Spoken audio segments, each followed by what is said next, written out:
अमिताभ जी देखिए बिल्कुल सही बात है। जो पॉलिटिकल सिस्टम है तो उसमें पॉलिटिकल पार्टियों की बात इसलिए होगी कि जो पॉलिटिकल सिस्टम है उसके जो मेन अंग है वो तो पॉलिटिकल पार्टियां हैं।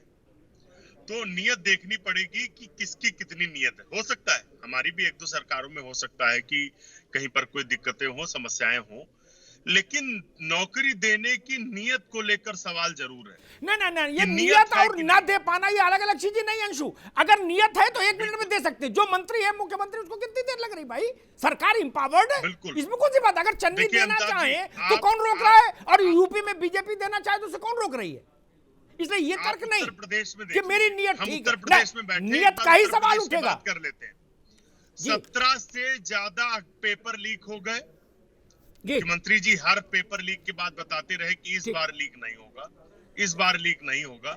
चाहे नलकूप ऑपरेटर का हो, पावर कारपोरेशन का हो, उसके साथ में अभी लेटेस्ट में 69,000 शिक्षक भर्ती का।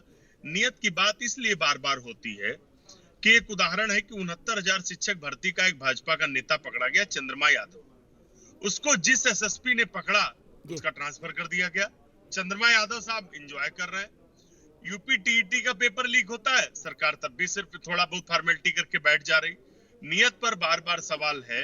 अगर आपकी नियत सही होगी, मैं आपकी बात से सहमत हूँ। लोग जी, मूल विषय ये, बाकी सब चीजें तो होंगी। अगर मान लीजिए उत्तर प्रदेश में 5.5 लाख पुलिस होना चाहिए और मान लीजिए 2.25 लाख है, तो अगर हम सरकार हो तो हम ये 2 लाख की भर्ती तो तत्काल कर देंगे। न लड़के की कमी, न पद की कमी। क्या समस्या है? ऐसी समस्याएं क्यों आती हैं? रुकिए भाई जी, अमिताभ जी आपका बयान सही। परिवार ही नहीं है, हमने करीब 2.25 लाख भर्तियां पुलिस में करी है। पुलिस का 50,000 करके हमने भर्तियां शुरू की थी, क्योंकि जो ट्रेनिंग सेंटर है वहां पे 9 महीने की ट्रेनिंग पुलिस के लिए आवश्यक होती है। तो जितने ट्रेनिंग सेंटर क्षमता है उसके हिसाब से बांट करके हमने की थी। सपा सरकार 2.25 लाख नियुक्तियां छोड़ करके गई थी, हमने उसको किया है। आज वो सारे लोग फील्ड में हैं। उन्हीं पुलिस बलों के माध्यम से हमने उत्तर प्रदेश को माफियाओं और दंगाइयों के खिलाफ दबाव बनाया, जिसकी वजह से हम ये कर पाए हैं। क्योंकि पुलिस की नौकरी में बहुत ज्यादा पीछे थे और एक ही वर्ग को भर दिया गया था। आपको सब पता है और पूरे प्रदेश को पता है किस तरीके से पुलिस वालों की सूची निकलती थी और सैफई परिवार का कोई व्यक्ति अरे नौजवानों को नौकरियों के नाम पर जिस तरीके से पिटवाया है आपने, 2022 में आपको दफन कर देगा वही नौजवान। जिस नौजवान से आपने झूठ बोला था, आपके झूठ बोलने के डर से पड़ते हैं। एक भी अरे झूठ बोलने वाले भगवान माफ नहीं करेगा आपको। नौजवानों के भविष्य से खिलवाड़ करने वाले भाजपा के लोगों, भगवान माफ नहीं करेगा आपको। इनके नेता तो झूठ बोलते हैं। अरे 4.5 लाख नौकरी कहाँ थी? लगाओ होर्डिंग। एक प्रश्न में मोहम्मद तकी से ले लूं। एक मिनट क्या आलोक भाई रुकिए, अंशु जी रुकिए। एक प्रश्न में मोहम्मद तकी से ले लूं। असल में पूरा कुएं में भांग पड़ी है, सब उसी से पानी पी रहे हैं और सब बिल्कुल मस्त हैं। मोहम्मद तकी, अरे रुको भाई अंशु, मोहम्मद तकी साहब, आप सबने, आप पूरी भारत की राजनीति के कुएं में भांग पड़ी, उसी से कांग्रेस पी रही, उसी लोटे से, उसी सपा, उसी से बसपा। हमसे ज्यादा खरी बात कोई नहीं कह पाएगा मित्र, इसलिए थोड़ा रुक जाओ। मोहम्मद तकी, आपके नेता को मैं सुन रहा था पंजाब में, अरविंद जी ने कहा कि जितने भी गेस्ट टीचर हैं सबको परमानेंट कर दूंगा, पंजाब में सरकार बनवाओ। अगले दिन मैंने देखा दिल्ली में जो गेस्ट टीचर हैं वो धरना, वो प्रदर्शन करने जा रहे की अनुमति मांग रहे थे पुलिस से सरकार के खिलाफ, क्योंकि ऐसे वादा आपने दिल्ली में भी किया था। यहां वो परमानेंट हुए नहीं, पंजाब में जाके टोकन बांट दिया। क्या ऐसी राजनीति जरूरी है मोहम्मद तकी साहब? दिल्ली सरकार के पास पूर्ण ऐसे अधिकार नहीं जो अन्य सरकारों के पास हैं। दिल्ली में पूर्ण निर्णय लेने का अधिकार सिर्फ केजरीवाल के पास नहीं है। वहाँ पे एलजी साहब पीछे से लगे हुए हैं। बहुत से फाइलों को रोका हुआ है। जब हमारे बस हमें लग रहा है कि हमारे ऊपर नियंत्रण है, काम नहीं करने, तो छोड़ो ना। काम कर रहे हैं, हम अपना काम कर रहे हैं। हमने सुप्रीम कोर्ट से मुकदमा भी जीता कि पूर्ण अधिकार जो है चीफ मिनिस्टर का होना चाहिए। उसके बाद भी केंद्र सरकार ने कानून में संशोधन किया, कानून बदलवाया और पिछले दरवाजे से कानून लेके आए जिसमें बिना एलजी के सिग्नेचर के बिना तो छोड़ो ना, फिर ऐसा काम करो, ऐसी महंगाई करो क्यों? छोड़ दो गद्दी। हमने ओल्ड पेंशन को बहाल किया। दिल्ली पहला राज्य है जिसने ओल्ड पेंशन को बहाल किया है। बीजेपी ने पीछे दरवाजे से एलजी को लिया, एलजी की पावर बढ़ा दी और मिनिस्टर को पूरा काम नहीं करने दिया। नियत देखो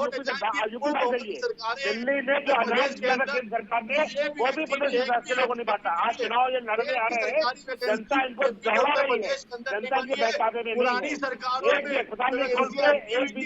वहाँ पर जो है गारंटी खोलते और बीजेपी ने भर्ती नहीं करी है। एक भी दरोगा की भर्ती बीजेपी सरकार के दौरान नहीं हुई है। ये लगातार झूठ बोलते चले आ रहे हैं। मनोज यादव के माध्यम से मैं फिर मूल मैं रुको मैं अंशु मैं मूल सवाल पर फिर लौटता हूँ। मैं अरे रुक जाओ भाई, नौकरियों पर मैं मूल सवाल पर फिर लौटता हूँ। मनोज यादव, आज मान लीजिए किसी राज्य का कोई मुख्यमंत्री बनता है तो 24 घंटे में उसके पास ये जानकारी ऑफिशियली आ जाएगी। हर राज्य के पास इतना व्यवस्था है कि कितनी रिक्तियां नियमानुसार अभी हैं क्या, और उसको पूरा करने में 6 महीने से ज्यादा नहीं लगना चाहिए। 180 दिन बहुत होते हैं क्या? मुख्यमंत्री ऐसा क्यों नहीं, क्या वो गाजर अपनी जेब में रखना चाहते हैं कि जब मामला कुछ टेढ़ा हो तो एक गाजर लटका दे, एक ही बार में सब कर देंगे तो 4.5 साल क्या करेंगे? क्या आप लोग दिमाग में ये रहता है कि गाजर जेब में रखो? वरना मैं मेरे जैसा आदमी सरकार में कभी हो तो मैं तो कहूं भाई 6 महीने में निपटाओ। अगर उत्तर प्रदेश में 2 लाख सिपाही की भर्ती होनी तो करो, अगर 80,000 नर्सों की भर्ती होनी है तो उसके लिए मुहूर्त देख रहे हैं, भर्ती करेंगे हम। लेकिन आप लोग शायद जेब में गाजर रखना चाहते हैं कि जब कोई पॉलिटिकल मामला होगा, लंबा फंस रहे होंगे कहीं, तो एक भर्ती जारी कर देंगे क्या? ऐसा चाहत करते क्या मनोज जी? देखिए अमिताभ जी, सर किसी भी राज्य की सरकार काम है लोक कल्याणकारी काम, लेकिन आपने मेरे ख्याल से पिछले 1 दशक और 1.5 दशकों से ये पाया होगा कि अब नफा और नुकसान की सरकारों की राजनीति शुरू, प्रॉफिट वाली सरकारों की बात होने लगी। जिस तरीके से लोक कल्याणकारी काम का मतलब मुफ्तखोरी बिल्कुल नहीं, रोजगार उसका एक अहम हिस्सा है, खुशहाली उसका एक अहम हिस्सा है, इंडेक्स हमारा हैप्पी इंडेक्स किस तरीके से बढ़ रहा है ये एक अहम हिस्सा है। उस पर चर्चा नहीं, उस पर बात नहीं। मैंने उस बात को जो कहा उसको बहुत सोच समझ के कहा और इन्वॉल्व किया अपनी भी राजनीतिक पार्टी को उसमें। क्या बड़े मुद्दों पे कोई सरकार बहस कर रही और क्यों नहीं हो रही? आप 5 किलो राशन पे क्यों बहस करते हो? आप बड़े इंफ्रास्ट्रक्चर पे क्यों नहीं बहस करते हो? एक बड़ी टेक्नोलॉजी पे क्यों नहीं बहस करते हो? आप उन सारे सिस्टम्स की बात क्यों नहीं करते हो जिसमें युवाओं को रोजगार मिल सके बेहतर तरीके से? आप स्किल इंडिया और आत्मनिर्भरता की बात करते हो, बेहतर चीज है, किसी भी मुल्क को बढ़ाने के लिए ये सारी चीजें होनी चाहिए, लेकिन गारंटी शब्द भी बहुत महत्वपूर्ण है, क्योंकि ये देश और देश के लोग सत्य है, अर्ध सत्य नहीं है और मिथ्या नहीं है, कल्पना नहीं है, ये सत्य है। और जो सत्यता है तो उस पर गारंटी भी होनी चाहिए। और अगर कोई भी सरकार युवाओं को गारंटी नहीं देगी, बेरोजगारों को गारंटी नहीं देगी, काम देने की बात को मजबूती से कोई काम नहीं मिलेगा, निश्चित तौर पे यही होगा।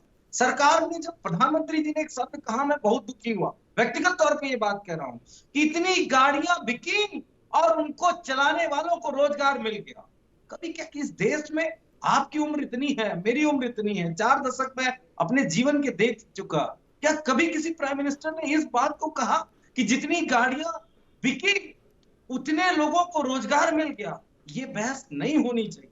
आप नया क्या कर सकते हैं, बेहतर क्या कर सकते हैं, बहस इस पे होनी चाहिए, अलग सा क्या कर सकते हैं। लेकिन हिंदुस्तान की राजनीति, जो शब्द आया था कि वो कमंडल पे सोची थी, मंडल तो सामाजिक परिवर्तन की लड़ाई है, लोगों को रोजगार की बात है, उनके हक की बात है, उनके हुकूक की बात है, उनके रोजगार की बात है।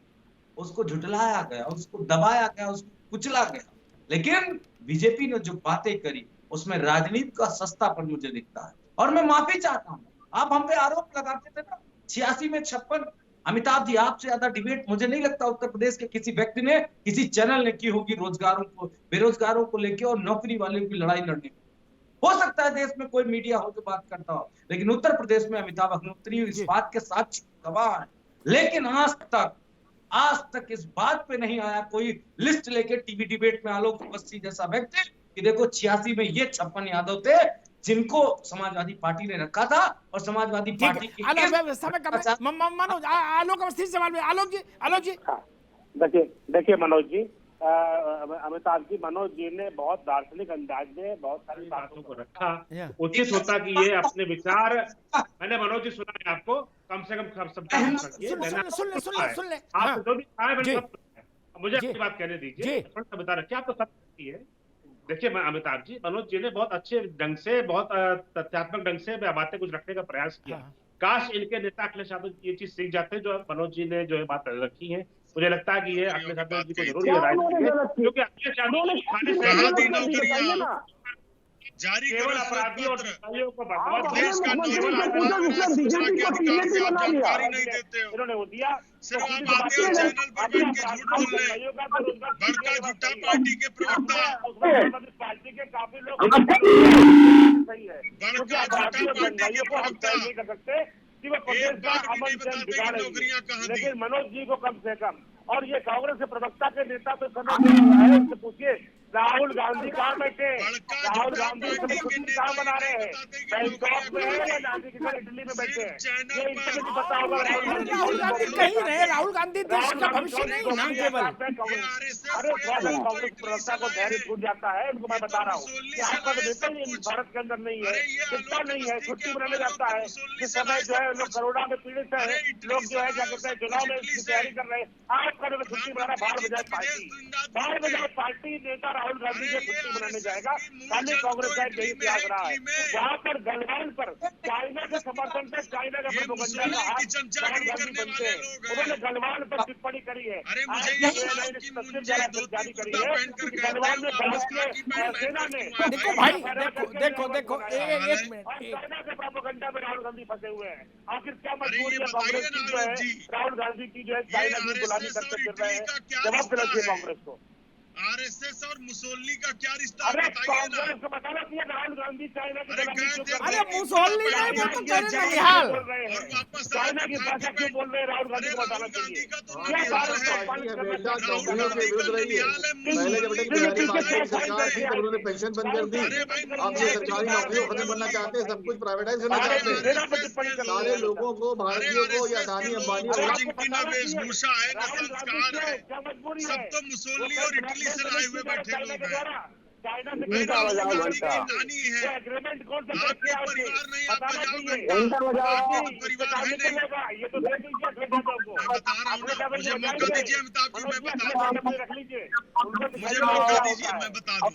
मुझे मौका दीजिए, मैं बता दूँ। घंटा बजाओ करना बंद कर दो भैया। इटली मुझे मौका दीजिए, मैं बता दूँ। मुझे मौका दीजिए, मैं इनका झूठ जरा इनकी पोल खोल दूँ। अमिताभ जी, देश को बेचने वाले लोग, राहुल गांधी व्यस्त है, ये बताना जो चाहिए है उनको।